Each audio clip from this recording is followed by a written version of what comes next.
Wednesday episode for you. My name is Peter Klein. Thank you very much for tuning in. If you're watching on YouTube, remember to subscribe to the channel, like the video. If you're listening in podcast form, thank you for downloading. Thank you for listening. And as always, leave a rating and a review wherever you can and subscribe wherever you can. That kind of stuff really does help. You can find me on social media, Twitter, Instagram, and TikTok. I'm at Primetime Klein, twitch.tv/primetimepk, and you can email this show, couchpotatodiary@yahoo.com. Coming up on the program today, we are going to be looking at the top players in the history of the National Hockey League as our NHL previews continue. Going to get into some CFL Power Rankings. We're going to look at the things that I was wait and see after week 1. Does the opinion change at all after week 2? We'll get into what Justin Fields said just a few minutes before I hit record on this today, and the Toronto Blue Jays with a big win over the New York Yankees last night. So we will get into all of that. As always, thank you all so much for tuning in today.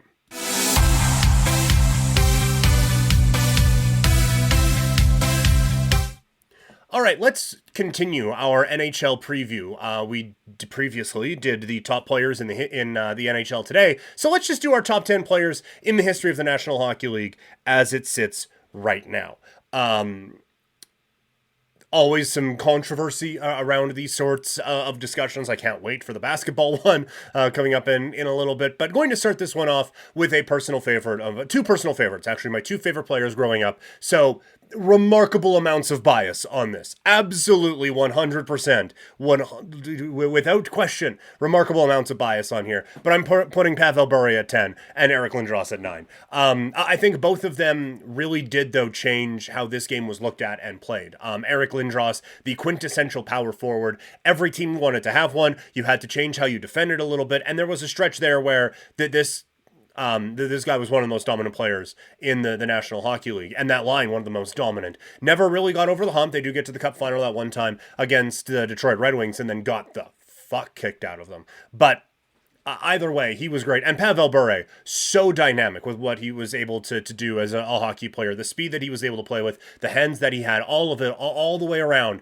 One of the great hockey players that we have ever seen, and really did introduce another level of skill to this sport. At 8, I am going to put Sidney Crosby. Just a remarkable career that he has had to this point. I would suggest the winning is kind of done now with him, unless the Penguins really do turn some things around. But you look at iconic moments with the gold medal goal, the multiple time Stanley Cup champions, and just the face of this league for a extremely long period of time. In terms of, like, especially what it looked like it was going to be when he had those concussion issues at that time. But I just think the high level that he has been able to keep for so long definitely earns him a spot on this list. Our first goalie pops up at number 7, and it is Dominik Hasek. The top goalie debate of all time is certainly one that will rage on. And you certainly could make the debate that if you put Hasek on any of the other teams, or on several other teams at that time, then he has like 3 or 4 Stanley Cup finals. But what he was able to do, and I think, like, I don't even want to say a coming out party, because you knew in '98 when the Czech Republic beat Canada, so that Canada went down into the bronze medal game. Like, everyone knew going into that just how good that guy was. But that was like the superstar all-time worthy moment for Dominik Hasek. Those Buffalo Sabres teams that he played on relied heavily on Hasek, and then as his career winds down, he goes to a Detroit team and ends up getting his Stanley Cup. But yeah, just one of the true all-time greats, and absolutely one that you had to, I don't even want to say alter your game plan for, because there was no, something just fell here. There was no game plan that was going to work against him. He was one of those guys where if Buffalo scored 1, you would just kind of get this, we have to get 2? We have to get 2 tonight on this guy? How are we going to do that? So he comes in at number 7. At 6, it is the person who I do have as the best goalie of all time, Patrick Waugh. These two guys are side by side for a reason. Not a whole lot separates them. I do think if you flip-flopped them, that you would still have, like, relatively similar careers in terms of if Hasek was on the Colorado Avalanche and if Waugh was on the Buffalo Sabres and some of those other teams. Waugh was just, he was so steady and he was so solid. Doesn't quite have the international success that a Dominik Hasek has, but there was just a presence to him in goal. And there was obviously a fire to him as well. But it's just that the solid play and the consistency, again, for an extremely long period of time, gets him that mark for me as the top goalie of all time. Into our top five, and we have a trio of defensemen. First up, it is, or sorry, we have a couple of defensemen, sorry. First up, it is Nicholas Lidstrom. You can, I think, pretty clearly see from this list what era of hockey I grew up in. But Nick Lidstrom just there was nothing he couldn't do out on that ice. His defensive, he was in the right spot always. There was never a time where he was caught out of position. He could skate well enough to keep up with everyone. As the eras changed on him, he had a phenomenal shot that would allow him to be a weapon offensively. And on a team filled with leaders in Detroit, he was one who stood out. That, like I said, that there's just nothing that you would want a defenseman to do that he couldn't do. At 4, it's Mr. Hockey. It's Gordie Howe. Admittedly, didn't see a whole lot of how he played, as you know, he's quite a bit older than I am, but just the quintessential hockey player for so long. And we talk about longevity with some of these other dudes. Come on. The longevity of Gordie Howe certainly earns him this spot on Mount Rushmore, but he wouldn't get this only for playing a long time. Jaromir Jagr's not on this list. That's not even a shot at Jagr. He probably would have made it on if I wasn't so biased toward the bottom two guys. But for Gordie Howe, again, kind of just did everything you would want a player to do on the ice. And he was just so revered. And so he has to get the spot on the Mount Rushmore. At 3, it's Bobby Orr.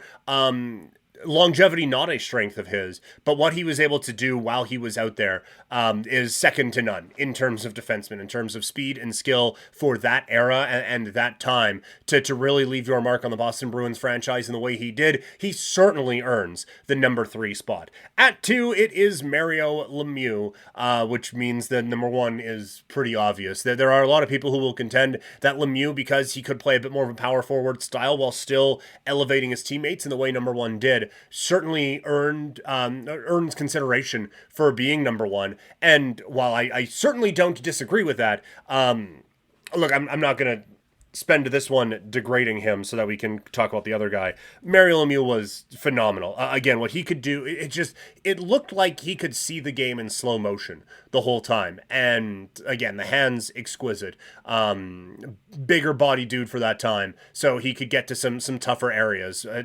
Clear offensive gifts that you wouldn't believe, and can't really quantify these as well, but a real leader out there as well for the Pittsburgh Penguins. And then number 1 is Wayne Gretzky. When you have more assists than anyone has points in the history of the National Hockey League, like, come on.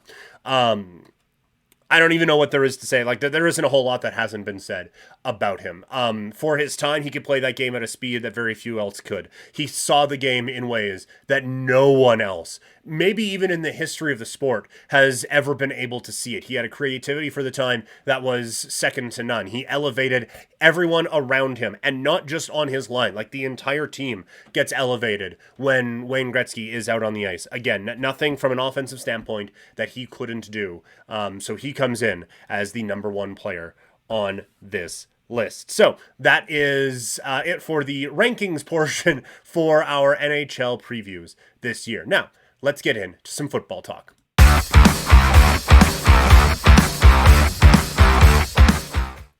All right, let's first get into the Canadian Football League. I had CFL Power Ranking graphic here, but we're not going to do that this time because I forgot. Let's get into CFL Power Rankings here.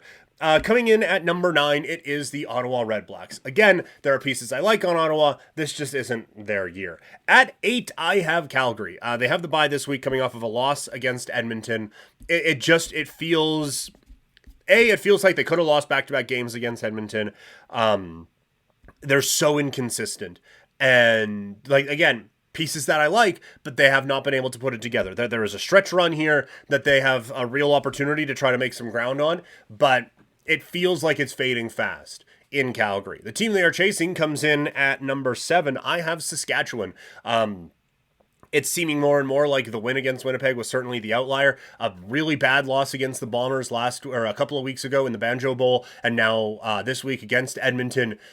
It starts to feel like the shine is wearing off on Dolegala, and I think now that the only hope this team has of making any kind of run is if Trevor Harris is able to come back for this football team this season. So that means at number 6, it's Edmonton, and I never thought they would be here, but we talked about it before, that the Edmonton Elks are officially mid, and that is not a spot that I think anyone would have thought that they would have been in after the first 9 weeks of this season, but it has been quite the turnaround, almost entirely because of the play of their quarterback, Trey Ford. He has elevated players around him, and given this team, I don't want to say swagger, because that's a bit much, but he has certainly given this team a belief that they are capable of bigger things now as they make a push just 4 points out of a playoff spot in the CFL's West Division. At 5, it's Montreal.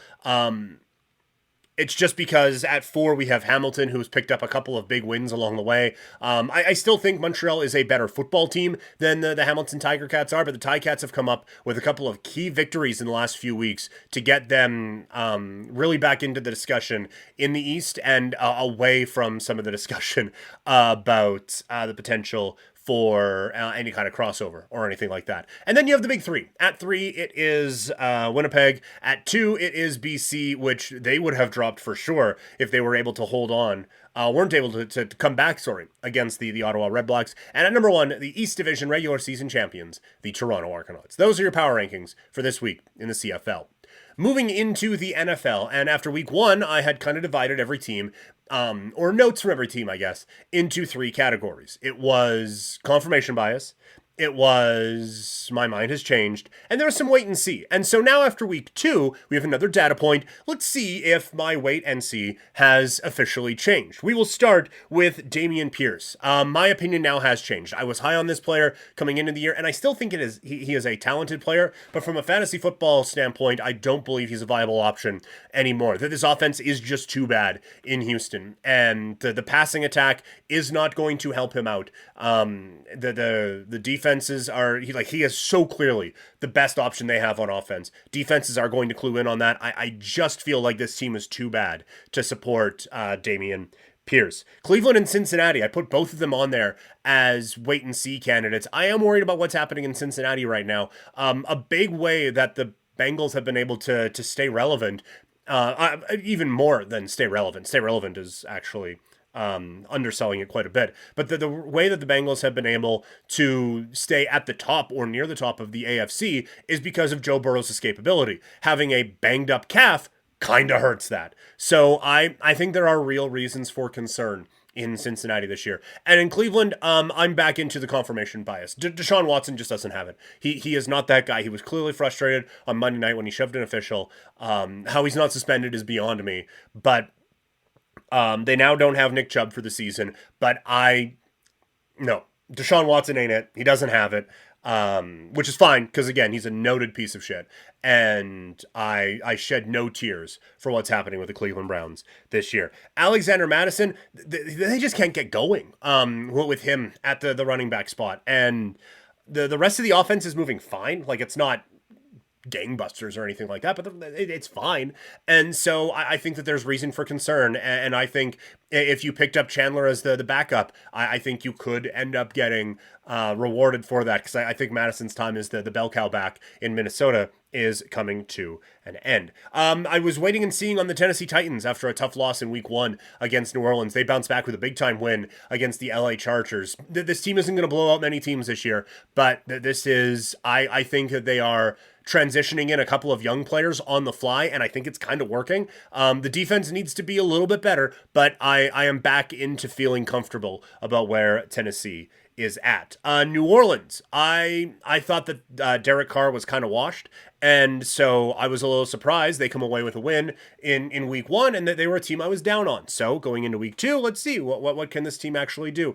And the defense is for real, I think. Now, that's not a great Carolina offense to test that against, but the defense really is for real. I have major concerns about this offense. Michael Thomas and Chris Olave are good. They're going to get Alvin Kamara back, that's fine. But Derek Carr, he doesn't handle pressure well. Teams know this, and I think are going to continue to take advantage of this. So I think Derek Carr kind of holds this team back this season. The Raiders, they came away with a week 1 win. There isn't a whole lot to add here. They're bad. That's been confirmed. I feel fine about that. DeAndre Swift, usage after game one was really concerning. Usage after game two has you feeling a little bit better. I don't think it's going to be consistent all year, and I thought he was going to be a running back out of Philadelphia that you can trust. That's clearly not going to be the case now, unless we see it a little bit more consistently. So unfortunately, I am going to have to change the opinion on DeAndre Swift. The Pats offense, I was down on them coming into this season. I get you had an actual offensive coordinator now, but I didn't think that they had the weapons to really do a whole lot. But then in week one, they hang with the Philadelphia Eagles. And look, the defense is legit in New England. To kind of limit the two high-powered offenses that they have faced so far this season, that defense is really good. The offense, I think, is kind of okay, but I'm not worrying about my position on New England now. They do not have the skill players to help out a quarterback who is average at best, and that's the reality of what's going on in New England right now. Chicago, I thought this offense was going to take a step forward, and we'll talk reasons why it's not in a minute. But I thought that this was going to be an offense that could have a number of viable fantasy options, and that's just not the case. That this offense looks very robotic, and that's their words now. Looks very robotic and very predictable and just very plain, and that should not be the case when you have a quarterback as dynamic as Justin Fields. But they have completely lost it there. So my opinion has shifted now on the Chicago Bears. Seattle, I was worried after 1 week. My question was, does Seattle suck? I don't think they suck. That defense is concerning to me, though. That defense has moved them into the change category. I don't know if this is a playoff level defense, but I think the offense is going to be fine. On the Rams side, they're better than I expected. That is a full-on change of opinion for me, that the Rams are going to be better than I expected. This is not going to be a team that's just going to be cannon fodder all year long. I think this is going to be a team that's going to step up in a few situations. I don't think this is a playoff team, although it's the NFC, so who knows? But the young players have certainly stepped up. They're 1-1 without Cooper Kupp, which is one win more than a lot of people thought they were going to have. I think you can feel comfortable with what's going on with the LA Rams right now. I was worried about Brian Daboll after 1 week. The offense looked predictable and bad against the Dallas Cowboys. In week two, it did not get off to a good start, but the second half of that game against Arizona saves their season. So I still think Brian Daboll is a good coach. It's the one half, I guess, changes the mind on that. But this certainly isn't the offensive genius that you saw a couple of years ago. Travis Etienne, I didn't think he was very good coming into this year. And now, granted, I still don't think he is very good, but he is getting significantly more work in the running back room in Jacksonville than I was anticipating. And this is maybe the biggest opinion shift here, is that, and this is something to remember for next year, aside from Bijan Robinson, it is so clear that these teams are easing their young running backs into these situations now. It's not just, oh yeah, this guy's going to take over and everything's going to be fine.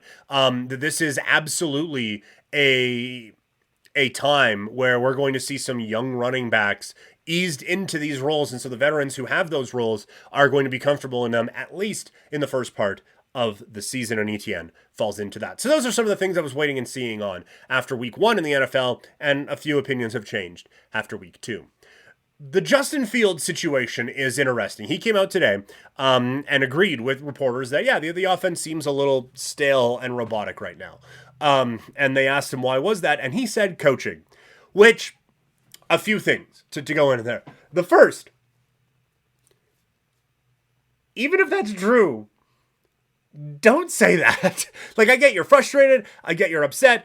I've worked at a place where they gave me a live microphone and I wasn't totally thrilled with how things were going. And so I was able to make a couple of subtle things. But I like to think that I had the art of subtlety down maybe a little bit better than Justin Fields did. That was, holy shit. What he did was just wild. So we'll see now what comes of that. But holy crap, dude.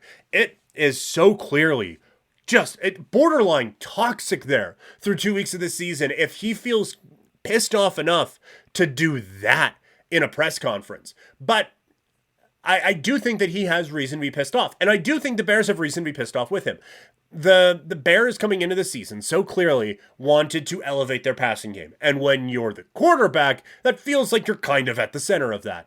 And for the Chicago Bears, they have put a lot of trust into Justin Fields, and they made some big moves so that they could bring in a DJ Moore and try to elevate this passing game. it hasn't worked through 2 weeks. It's looked really, really bad. And Justin Fields clearly doesn't look comfortable in that. And so there's kind of two ways to look at this. One, on the coaching side of things, because they're the ones who just absolutely caught one in that discussion today. It is one thing to say, yeah, we're just going to turn this into a bit more of a passing offense. You can't just be, oh, well, this guy's Tom Brady now, and have him throw the ball around. You do have to tailor things a little bit more to your quarterback to be able to do that. And it is very clear through 2 weeks they haven't done that. And that's why Fields doesn't look comfortable in this at all. It does not feel like they played to his strengths even a little bit. It was just, well, we want to be a more traditional passing offense. This is a more traditional passing offense. Be a traditional passer now, young man. Go for it. And that just doesn't work. That has never worked. On the other hand, for Fields, he hasn't played that well either. The technique has maybe improved a little bit, but it's still not great. His decision-making has been atrocious. And so I think there's quite a bit of blame on the coaching. For sure there is. And look, I'm looking at this from a country away. I'm not in it in the slightest. So whatever. But just looking at it from the outside, having watched this sport a while, it's so clear to me that this coaching staff was just like, well, this is what a passing offense looks like, so fucking go. And they have completely stripped away anything that makes Justin Fields dynamic and just turned him into generic passer X. That is not A, what you drafted the kid for, B, what you want from your offense. Even if you have just a pocket passer, you don't want that. It has been abysmal in Chicago, and it really is. Problems on both sides. But the coaching, I don't think, has done the quarterback any favors, but the quarterback is not helping himself out with how he has played so far this year. So a lot to talk to on the NFL this week. More football coverage coming tomorrow when we do our power rankings, and we're going to do a Thursday Night Football preview. But now, let's get into some baseball.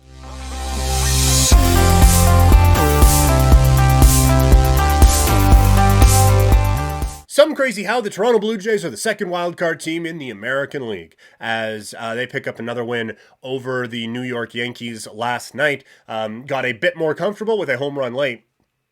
And there's a few things to talk to from this game. One, I guess mention the home run late. Let's get into it. Alejandro Kirk what was the one who ends up going deep in that ball game, helping the Blue Jays pick up the 7-1 victory in that one. Obviously, like, George Springer starts the game off with a home run, but by the end, it ends up being Alejandro Kirk with his 7th home run of the year in the 9th inning. If this Blue Jays offense is going to take a step into being a playoff caliber offense, he has to be better. And he gets the home run, so it feels kind of shitty to just shit on him. But he has been so inconsistent this year. And this is a guy who, we were all told he'd just roll out of bed and hit 300. But he has taken a very clear step back this season as a hitter. It's a lot of soft contact this season, a lot of ground balls, which is problematic for a guy who, with all due respect, isn't beating a whole lot of them out. That there's very little drive in what he's doing as an offensive player right now. But if he can get even a little bit of that back here with regular playing time, because Danny Jensen's not coming back at least until the postseason. And the way they made it sound on the broadcast was he's probably done for the year unless this team wins a series or two. And even then, it's a little bit dicey. So this Kirk is going to have to be the guy, and he is going to have to step up offensively, especially given some of the other injuries that this team is dealing with right now. But boy, the offense looks a little bit better when Bo Bichette is in the lineup, and the defense looks a little bit better when Bo Bichette's in the lineup. I get he turned that double play. I would still like for him to take the easy play every once in a while. That double play, where he is ranging deep into the hole at short, turns and throws it to second, and then a great turn from David Schneider gets it to first base to end the inning. That phenomenal play, absolutely. But those are the types of plays that lead to you going out and crashing into your center fielder with the season on the line in the wild card round against Seattle. That was... Oh, my dog just shifted. That was like all on Bo Bichette. 100% of that mix-up was on Bo Bichette, costing the Blue Jays that game. Now, it shouldn't have got to that point, but whatever. I understand, that you are walking a fine line with trying to keep this guy having the aggression that keeps him, while also, having him be a smart professional baseball player.